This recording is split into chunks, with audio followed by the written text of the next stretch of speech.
মানে সুকে পৰীক্ষিতক কোৱাৰ চলৰে পৰীক্ষিতক মাত্ৰ বেছ কৰি লৈছে, আধা ৰূপে লৈছে। আমাক কৈ আছে দেই, পৰীক্ষিতৰ যদি 7 দিন আছে, আমাৰ কেইদিন আছে? আজি কি বাৰ? মংগলবাৰ। অহা সোমবাৰলৈকে, আজি মংগলবাৰৰ পৰা অহা সোমবাৰলৈকে এই 7 দিনৰ ভিতৰত আমাৰ প্ৰত্যেকৰে জন্ম আৰু মৃত্যু অৱশ্যম্ভাৱী। এই 7টা দিনক বাদ দি আমি কোনেও জন্মও হ'ব নোৱাৰো, মৃত্যুও হ'ব নোৱাৰো। পৰীক্ষিতক মাত্ৰ বেছ কৰি লৈছে, কথাখিনি আমাক কৈছে। গতিকে আমি এই 7টা দিনৰ ভিতৰত আমি যাতে ভাগৱত শ্ৰৱণ কৰি জীৱনটো যাতে সাৰ্থক কৰিব পাৰোঁ, তাৰ প্ৰতি আমি গুৰুত্ব দিব লাগিব। ভাগৱত নুশুনা, ঈশ্বৰৰ কথা নুশুনা গোৱা কোনো জীৱ সংস্কাৰ হ'ব নোৱাৰে, মনত ৰাখিব।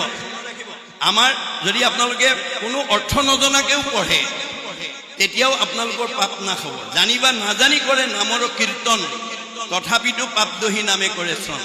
মই ডিগ্ৰী